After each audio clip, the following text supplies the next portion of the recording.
What's up, everybody? Today's video is the $5 billion deal that German fans don't want. My name is Greg, an American living abroad in Spain, learning this beautiful game one video at a time with your help. This is going to be interesting. I wonder if this is a true statement to all of the German fans out there. If you want to check out the video and let me know what you think, I will include a link in the description, so feel free to go and support them. That would be great. At the beginning of 2023, it was reported by the German media that the Deutsche Fußballliga, who operate the Bundesliga divisions, are planning to sell stakes in the competition's future domestic and international broadcasting rights. According to estimates, this could potentially raise billions of euros, which could then be invested by the leagues and the clubs within them. The promise of a future cash injection might have enthused supporters across Germany, but they're actually furious. And this is why.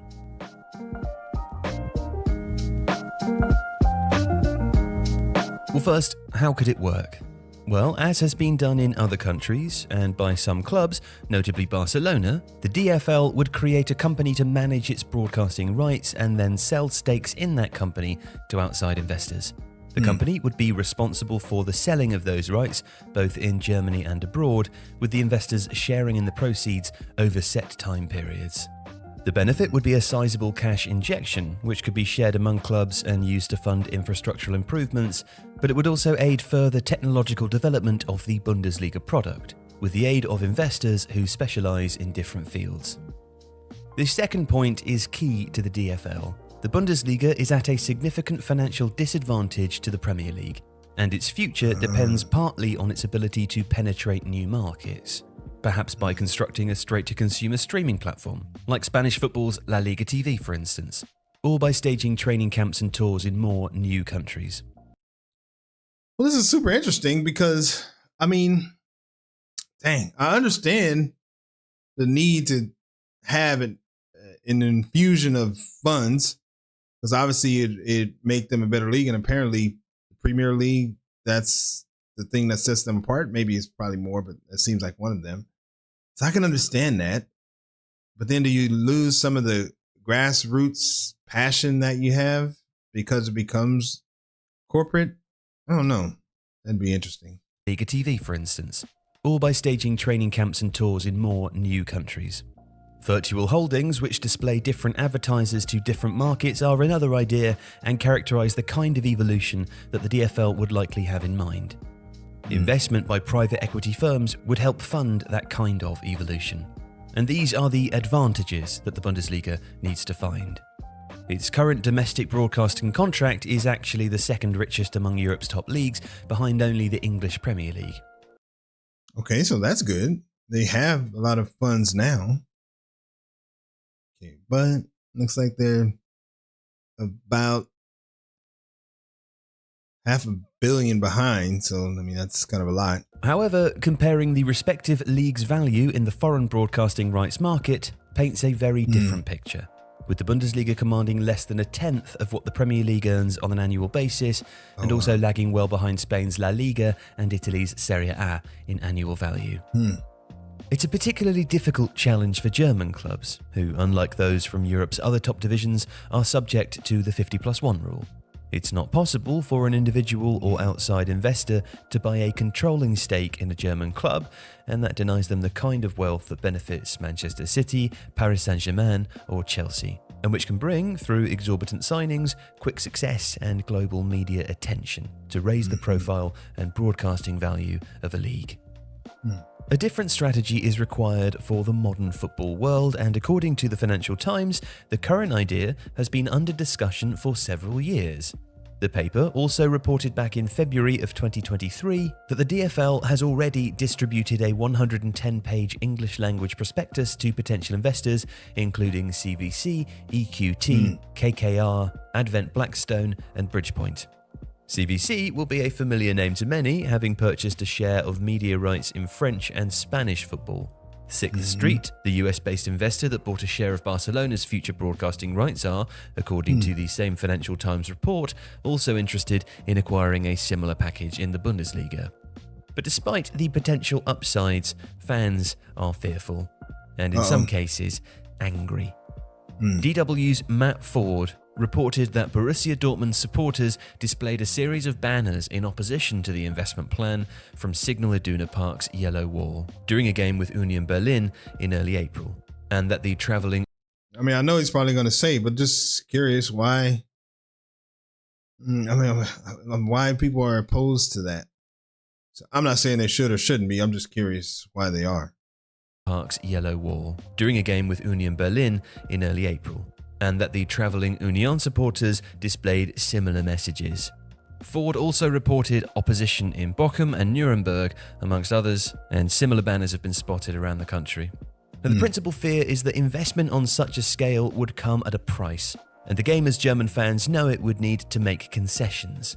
According to a statement distributed by Borussia Dortmund's official fan department, but published by DW, opening up to investors, particularly to private equity firms who are after maximum profit, risks them using their influence to maximize their returns, potentially against the interests of fans and stadium goers. Some more alarmist fears speculate that ticket prices... So in other words, it could become more corporate and not in favor of the fan as much. So I could see that. And stadium goers.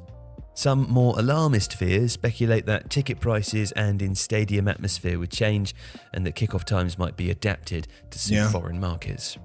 The DFL say no, that outside investment would have no influence on those decisions. Yeah, right. I think they will, is because it's all about money. If for some reason revenue starts slacking, the club's not doing as well or something, they'll find a way to make it about money. So I don't know about that. The DFL say no, that outside investment would have no influence on those decisions. How such investment would be divided is another polarizing issue. Unlike in England, broadcasting revenue isn't evenly split among teams in Germany, and naturally the fear is that the wealthiest clubs would benefit the most and further disadvantage the poorer sides. This is very similar to baseball in America, because perfect examples, the Dodgers have some $100 billion or something TV deal. And they have the largest deal, I believe, in all of the sport.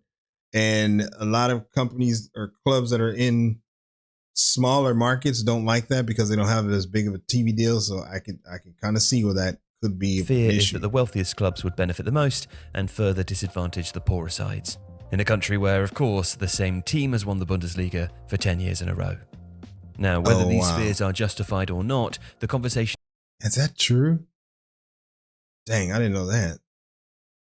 Obviously, I need to kind of do some studying on the Bundesliga. 10 years in a row? For 10 years in a row.